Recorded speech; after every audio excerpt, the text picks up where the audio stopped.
Hi guys, welcome to another vlog. So today's vlog is all about change and why change is good for us in life and good for us on the GMAT. And as you can see, I'm living up to the title because I've changed the setting around me. Also because it is the Diwali festival today and the office is shut for 2-3 days. So this vlog comes from my terrace and I just thought it would be very apt because the title of the vlog is change. It just makes sense to change where I'm vlogging from. I'm anyway someone who loves change. So now you'll keep seeing these vlogs coming from different settings, in a garden, in my car, in a park, on a terrace. So coming back to the topic of today's vlog, let me start by giving you an analogy. If you go to a good gym instructor or even an athlete, one thing they'll all keep talking about is how you should keep changing your workout every 3 or 4 months. Because the body gets used to doing the same thing over and over again, and as that happens, the results that you get tend to decrease. Which is why it's a good idea to bring in some change every once in a while, because it will break the monotony. It will get you rid of any complacency that might have set in.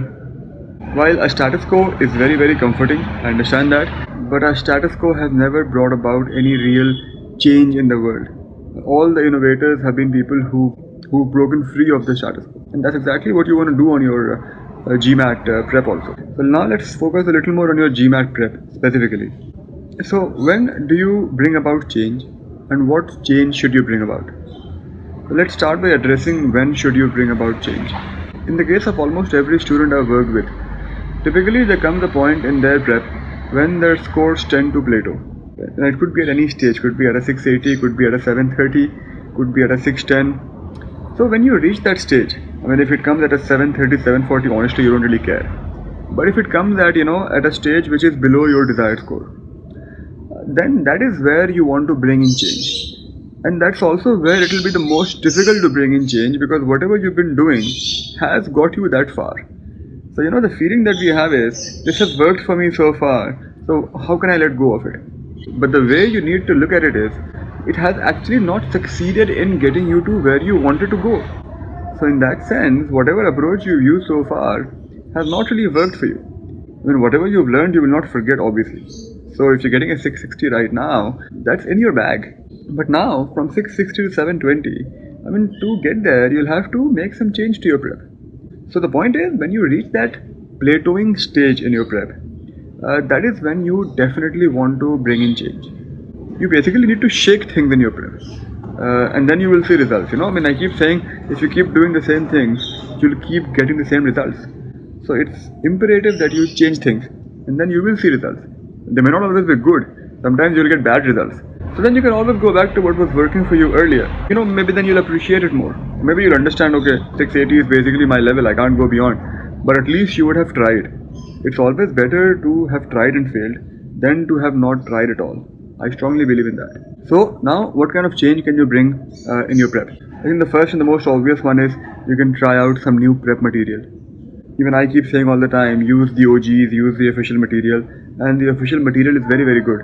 But maybe after a couple of months of working with the official material, it might be a good idea to bring in some new material. And by bringing in some new material, I'm saying going drastically off course. So I'm not saying pick up a book by Aristotle or Manhattan. I mean, that's fine. What I'm suggesting is, if let's say we're talking about critical reasoning, and you are seeing that now there is no major improvement happening in critical reasoning, or what happens more often, you've already been doing very well in critical reasoning. So then what you may want to do is try out some LSAT critical reasoning questions. And LSAT questions tend to be far more difficult than GMAT questions. But it would be a good idea for you to incorporate some of those in your prep, because that will wake you up. You might do very well on those. Most likely you won't do very well on those. Irrespective, you will see an improvement happening in your performance. Similarly, for sentence correction, you can actually go back to your 10th class grammar book. Don't start with that. This is in between your prep. Just to break the monotony, to break the status quo. In the middle, go back to a grammar book. Maybe for a week or 10 days. And then come back to your OGs and the other books that you've been using. And the most important thing, make sure to view things in the right perspective at this point. What I mean to say is, let's say you're doing LSAT critical reasoning questions and your accuracy goes down drastically. So then don't infer that you're getting worse in your prep, or suddenly your reasoning skills have gone for a toss, because LSAT questions are different questions. You won't be getting such questions on the GMAT. Similarly, when you go to a grammar book and you find yourself struggling with it, that's okay. Don't worry too much. As long as you're doing well on sentence correction question, that's what matters. So keep things in the right perspective, but bring in some change. Another way of bringing in change when you start taking your full length test is to try some different kind of tests. GMAT preps of course are the best, and you will only get the idea of your score from your GMAT prep. Nobody else knows how to score the test. But try different tests, Most of the test prep companies give you one free practice test on the website, and make use of those. Don't take the score seriously. It'll just be a different test, so it won't let you settle into a routine. You can even try some old paper-based tests that are available on the GMAT website. What you can also do is change your study schedule. So for example, if you do math and English every day or every alternate day, for a week in the middle, you can do only English or only math, and then go back to your normal schedule. The important thing in all these cases is you go back to your original schedule eventually. So you don't stick to a new thing. You just bring in some change to shake things up, and then you go back to your tried and tested ways.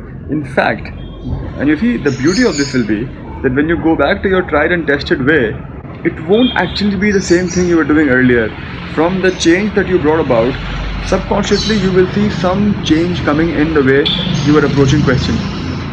As I said, it will be very, very subtle, but it will be there. It's always there. So you can change your study schedule. You can also change your study environment. This is especially relevant to your test taking.